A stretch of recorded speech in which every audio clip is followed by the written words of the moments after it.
फिर ऐसा क्या हुआ था कि जहरीले और कांटों से भरा धतूरा और नशे के लिए बदनाम भांग भगवान शिव को सबसे प्रिय चढ़ाव में शामिल हो गए। इसकी असली सच्चाई आपके दिमाग को हिला देगी। पौराणिक मान्यताओं के अनुसार जब देवताओं और असुरों ने समुद्र मंथन किया तो सबसे पहले भयंकर हलाहल विष निकला। उस विष की ज्वाला इतनी प्रचंड थी कि उसके प्रभाव से तीनों लोकों में हाहाकार मच गया।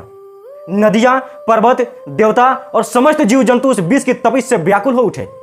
सृष्टि को विनाश से बचाने के लिए भगवान शिव ने बिना एक पल की देरी किए उस विष को अपने कंठ में धारण कर लिया।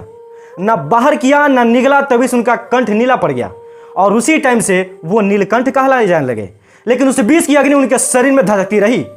पौराणिक मान्यताओं में कहा जाता है कि देवताओं ने भगवान शिव के शरीर की उस प्रचंड ज्वाला को शांत करने के लिए गंगाजल, चंदन, बेलपत्र, भांग और धतूरा अर्पित किया। भांग और धतूरे को शीतलता और विष से जुड़े प्रतीक के रूप में भगवान शिव को समर्पित किया गया। तभी से यह दोनों भगवान शिव की पूजा में विशेष स्थान पाने लगे।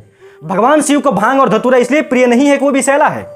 उन्हें इसलिए प्रिय माना जाता है क्योंकि शिव स्वयं उस शक्ति के प्रतीक हैं जो विष को भी अपने भीतर रोककर संसार की रक्षा करती है। इसी कारण सावन और महाशिवरात्रि के अवसर पर भक्त श्रद्धा से भांग और धतूरा भगवान शिव को अर्पित करते हैं। यह किसी नशे का प्रतीक नहीं है, बल्कि इस बात का प्रतीक है कि जो महादेव संसार के सबसे भयंकर विष को अपने कंठ में धारण कर सकते हैं, वो हमारे जीवन के विष, दुख, भय और क्रोध और कष्ट को भी अपने ऊपर लेकर हमें शांति प्रदान कर सकते हैं। यही कारण है कि भगवान शिव को भांग और धतूरा चढ़ाया जाता है।